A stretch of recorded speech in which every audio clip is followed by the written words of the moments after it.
Untuk kesempatan kali ini kita akan membahas dan mempelajari pokok-pokok atau aspek-aspek penting yang terkait dengan realisme hukum.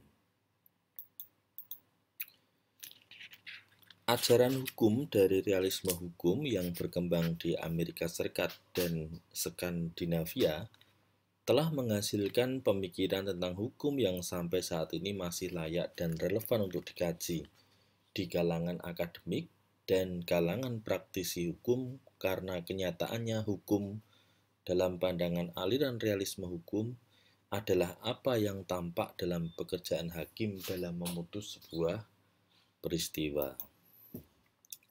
Kalau disarikan dari berbagai literatur, apa yang menjadi pokok-pokok pandangan realisme hukum itu dapat dilihat bahwa hukum adalah hasil kekuatan-kekuatan sosial dan alat kontrol. Pembentuk hukum dapat meliputi kepribadian manusia, lingkungan sosial, keadaan ekonomi, kepentingan bisnis, gagasan yang sedang berlaku, emosi-emosi yang umum, dan juga hasil hukum dalam kehidupan. Pandangan dalam realisme hukum adalah tidak ada hukum yang mengatur suatu perkara sampai ada putusan hakim terhadap perkara itu. Apa yang dianggap sebagai hukum di dalam buku, di dalam kitab undang-undang, di dalam peraturan-peraturan, baru merupakan tafsiran tentang bagaimana hakim akan memutuskan. Kapan berkembangnya aliran realisme hukum ini? Aliran ini berkembang mulai awal abad ke-19 ketika para pakar dan juga para hakim mulai kehilangan minat terhadap teori hukum. Mereka semua berkeluh kesah mengenai apa sebetulnya yang terjadi dengan sistem peradilan yang sedang berjalan pada waktu itu. Walaupun pada saat itu mulai disadari hubungan antara hukum dan masyarakat, tetapi dalam praktek peradilan kecenderungan yang tampak adalah lebih terobsesi dengan gagasan instrumentalis mengenai hukum sebagai sarana rekayasa sosial. Konsep ini menganggap hukum sebagai mesin pengontrol masyarakat. Hukum menciptakan aturan sosial yang sangat canggih dan memberikan tekanan kepada individu agar mengerjakan kewajibannya dalam mempertahankan masyarakat yang beradab dan menghalangi agar tidak melakukan tindakan antisosial, yaitu tindakan yang berlawanan dengan postulat tatanan sosial. Dan ini merupakan satu prinsip yang menjadi dasar bekerjanya hukum modern. Coba diingat kembali tatap muka sebelumnya yang membahas mengenai sociological jurisprudence. Tetapi di dalam realisme hukum ini ada pandangan bahwa hukum tidak lagi dianggap sebagai variabel independen yang terlepas dari elemen lain, tapi sama-sama sebagai variabel dependen sebagaimana halnya norma-norma sosial dan identitas budaya lainnya. Karena itu, dari sudut pandang ini, hukum bukan hanya sebuah faktor pembentuk dalam masyarakat, tapi juga sebagai faktor yang dibentuk terutama oleh kinerja hakim dalam memutus perkara. Oleh sebab itu, dalam aliran ini kemudian hukum dan masyarakat tidak boleh hanya mencurahkan perhatian pada bagaimana para pembuat hukum berpikir tentang hukum itu, tapi juga bagaimana orang lain di dalam masyarakat akan memperoleh pengalaman atau mengalaminya. Mengapa diperlukan? Ya karena penanganan kasus-kasus hukum itu sebetulnya secara simpel dapat diselesaikan melalui penerapan hukum acara sebagaimana ditetapkan dalam undang-undang. Mestinya begitu. Tetapi output atau hasil yang muncul adalah mengapa satu hakim terhadap hakim yang lain itu memiliki putusan yang berbeda. Mengapa satu hakim dan satu hakim yang lainnya itu kemudian memiliki pandangan yang berbeda atau penafsiran yang tidak sama terhadap sebuah norma hukum. Ini kan kemudian bertentangan dengan positivisme hukum sebetulnya ya, karena dia mencoba untuk menciptakan kepastian hukum. Tapi bisa jadi dia juga bertentangan dengan sociological jurisprudence, karena nampaknya yang kemudian terjadi, hukum tidak bisa memenuhi kebutuhan masyarakat. Dengan kata lain, mengapa muncul aliran realisme hukum ini? Karena ada anggapan bahwa hukum harus dipahami sebagai sesuatu yang memiliki validitas polisentris. Validitas hukum tidak hanya terbatas pada tindakan, aturan, dan keputusan pengadilan, di mana peran negara tidak bisa dihindari, tetapi harus diperluas agar mencakup norma-norma sosial apapun yang teramati yang diciptakan dan dipertahankan di dalam sebuah komunitas atau dalam asosiasi apapun di tengah-tengah masyarakat. Ini kemudian diramu oleh seorang hakim ya di dalam menyelesaikan sebuah perkara. Jadi intinya hakim akan berpandangan bahwa yang namanya hukum itu adalah satu pengalaman, bukan satu logika yang sifatnya sistematik. Kemudian tadi ya, kenapa satu hakim terhadap hakim yang lainnya memiliki putusan yang berbeda? Hakim yang juga manusia ya, dan latar belakang mereka atau tipe-tipe kajian hukum yang mereka pelajari sangat mungkin akan mempengaruhi dalam pengambilan keputusan yang digunakan untuk menyelesaikan perkara. Jadi dengan validitas polisentris tadi, realisme hukum itu merupakan alternatif terhadap teori hukum alam dan juga teori positivisme hukum. Dan ini berkembang di Amerika memang, seperti tadi sudah disinggung, dengan tokoh-tokoh terkemuka seperti siapa itu, Oliver Wendell Holmes, yang merupakan seorang hakim agung pada pertengahan abad 19, kemudian Jerome Frank, Karl Llewellyn, dan juga Benjamin Corduso. Semua adalah para hakim. Jadi kalau dilihat dalam skema yang sederhana, kita melihat bahwa kalau positivisme hukum itu menganggap yang dinamakan hukum itu adalah semua hukum positif. Ya. Sementara kalau aliran hukum alam itu akan mempertanyakan adanya hukum positif yang tidak adil ya, dan adanya hukum-hukum lain yang berlaku di samping norma-norma hukum positif. Mengapa? Ya karena dari pengalaman selama ini juga, dalam rangka bekerjanya hukum modern, itu juga sesungguhnya ada tatanan normatif alternatif di dalam masyarakat. Dan resistensi terhadap hukum resmi atau hukum negara selalu menjadi isu yang dihadapi oleh negara.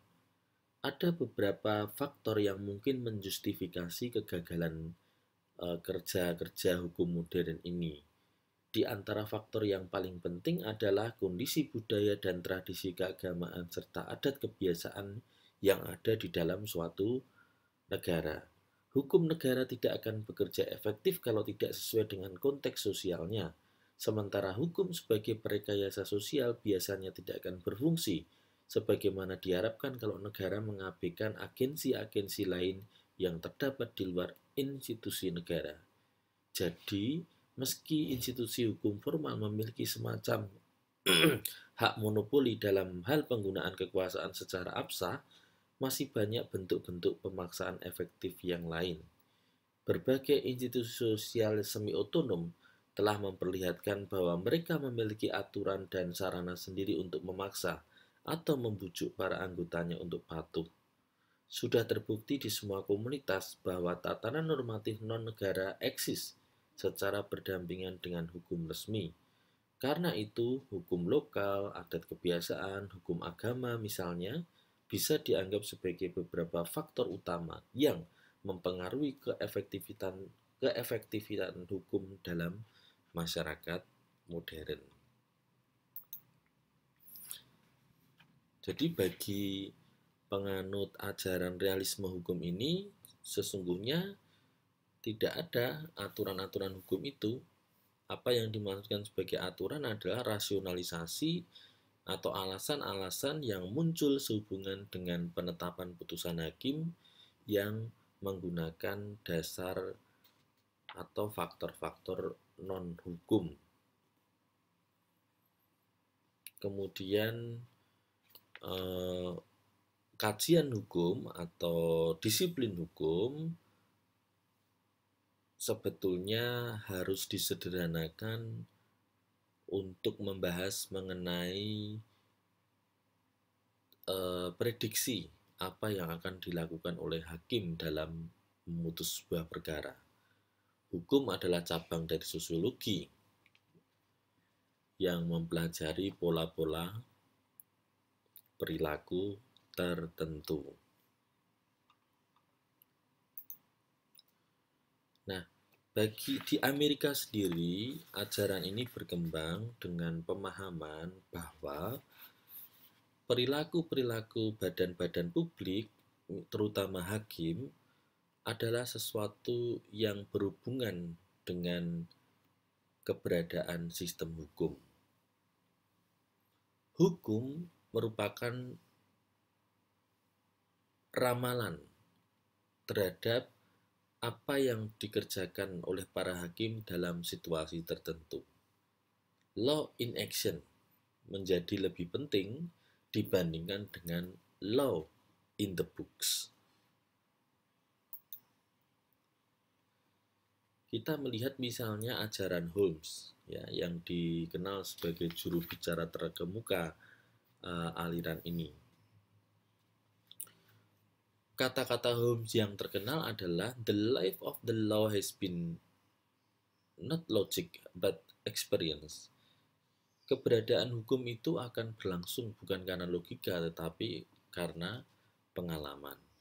Hukum adalah kelakuan aktual para hakim, di mana kelakuan itu ditentukan 3 faktor, yaitu kaidah-kaidah hukum yang dikonkretkan oleh hakim dengan metode interpretasi dan konstruksi, moral hidup perilaku hakim, dan yang ketiga adalah kepentingan sosial. Ini menarik kalau kita bandingkan dengan apa yang pernah dikaji oleh Shiba. Shiba itu mengkaji mengenai 3 lapis konstruksi hukum. 3 lapis itu terdiri dari hukum resmi, hukum tidak resmi, dan postulat hukum. Di lapis pertama terhadap hukum resmi, yaitu sistem hukum yang disahkan oleh otoritas yang sah. Kemudian lapis kedua adalah hukum tidak resmi. Ini adalah hukum yang tidak disahkan oleh otoritas negara, tetapi di dalam prakteknya didukung oleh kelompok masyarakat tertentu, baik di dalam maupun di luar ikatan negara. Kemudian yang terakhir pada lapis ketiga ada postulat hukum, ini adalah nilai yang berhubungan dengan hukum resmi atau tidak resmi tertentu yang bertindak untuk menjustifikasi dan mengarahkan efektivitas hukum-hukum tersebut dengan cara tertentu sehingga menentukan corak hubungan antara hukum resmi dan hukum tidak resmi. Nah, jadi hakim kalau kita melihat Holmes ini, dia akan menghadapi itu. Tiga lapis tadi, hukum resmi, hukum tidak resmi, dan postulat hukum. Jadi betapa luasnya pandangan ini ya, karena dikaitkan dengan realitas sosial. Kemudian Leibelin mengatakan bahwa hukum harus diterima sebagai sesuatu yang terus-menerus berubah. Hukum bukan sesuatu yang statis. Tujuan hukum harus senantiasa dikaitkan dengan tujuan masyarakat di mana hukum itu berada. Nah, ini kita kembali ke Siba tadi ya, terutama soal lapis ketiga dari konstruksi hukum mengenai postulat hukum. Ya, postulat hukum ini ya yang dikaitkan dengan tujuan hukum yang berhubungan dengan tujuan masyarakat itu, yang pertama adalah dalam proses politik pembuatan hukum. Apakah tatanan normatif tertentu yang terdapat di dalam tradisi hukum adat, hukum Islam, atau tradisi hukum sipil bisa diterima sebagai hukum resmi atau tidak? Ini akan sangat tergantung pada kesesuaiannya dengan postulat itu. Dan kedua, dalam kasus konflik yang timbul karena pluralitas norma, hakim juga akan memutuskan solusinya berdasarkan postulat hukum tersebut. Jadi, kalau dilihat dari perspektif dua wilayah praktek politik hukum dan praktek pengadilan, peran postulat hukum sebetulnya merupakan faktor yang sangat penting dalam mempertahankan keberadaan sistem hukum. Dan di sini sumbangan masyarakat merupakan sesuatu yang penting karena masyarakat itu sendiri selalu berubah, berkesinambungan. Dan kalau dikaitkan dengan hukum, ya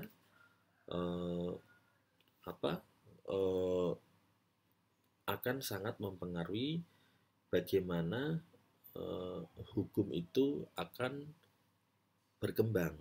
Jadi coba bayangkan dalam kasus Indonesia yang multikultural ini, ya.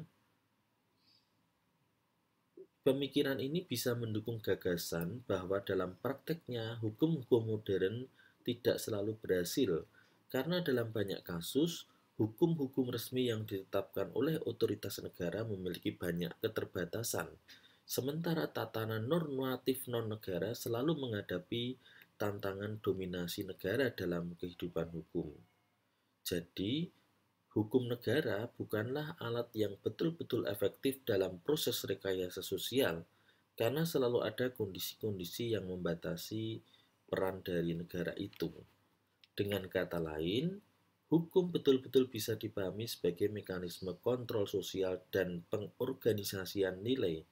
Namun dengan adanya kenyataan normatif yang majemuk, seperti di Indonesia yang terjadi pada saat bersamaan dan di tempat yang sama, keefektifan doktrin itu tidak selalu konsisten. Ya karena masyarakat itu berubah. Dan sama juga dengan pendapat sebelumnya bahwa yang namanya hukum itu adalah putusan pengadilan. Dengan demikian, hakim harus tetap mempertahankan perkembangan bebas hukum melalui pengadilan dan tetap menerima pengaruh hubungan-hubungan sosial dan ekonomi. Kemudian ada pakar yang namanya tadi ya Frank. Frank mengatakan bahwa ada beberapa ciri dari sistem hukum yang kalau dirangkum sebetulnya adalah berhubungan dengan ajaran realisme hukum. Yang penting di sini adalah yang terakhir ini ya. Jika orang ingin benar-benar memahami apa yang menjadi dasar dari putusan-putusan pengadilan, mereka tidak akan menemukannya pada the rules of law tetapi sangat kasuistis dan ditentukan oleh berbagai faktor termasuk faktor irasional, emosi, prasangka, dan lain-lain. Dengan sekedar mengetahui aturan-aturan hukum saja tidak akan mampu untuk memiliki secara memadai kemampuan memprediksi putusan-putusan pengadilan. Kemudian Benjamin Cardoso mengatakan bahwa hukum adalah kegiatan hakim di pengadilan yang terikat pada tujuan hukum, yaitu kepentingan umum. Hakim bebas memutus tetapi dengan batasan tidak boleh bertentangan dengan kepentingan umum tersebut. Saya ingin menambahkan adanya satu aliran hukum lagi, yaitu Freie-Lehre. Ini adalah aliran yang bisa dimasukkan dalam kelompok realisme hukum dan berkembang di Jerman. Aliran ini mencoba untuk melakukan dialektika antara ilmu hukum analitis dan ilmu hukum sosiologis. Menurut aliran ini, hakim mempunyai tugas menciptakan hukum. Penemu hukum yang bebas tugasnya bukanlah menerapkan undang-undang, tetapi menciptakan penyelesaian yang tepat untuk peristiwa konkret, sehingga peristiwa-peristiwa berikutnya dapat dipecahkan menurut norma yang telah ditetapkan oleh hakim. Tetapi kalau dilihat secara keseluruhan, maka ajaran realisme hukum itu bukan berarti tidak mengandung kelemahan. Coba kita telaah kembali. Nampaknya minimal ada dua kelemahan di sana ya. Yang pertama, ajaran ini tidak menyinggung soal moral. Jadi coba Anda bayangkan kalau hukum itu dirumuskan oleh perilaku seseorang. Katakanlah hakim. Kalau hakimnya baik tentu tidak persoalan, tapi bagaimana kalau hakimnya berperilaku jelek? Nah, tentu akan menjadi rusak tatanan hukum yang ada. Logic is not the driving force in law. Logika itu bukan satu-satunya pemandu di dalam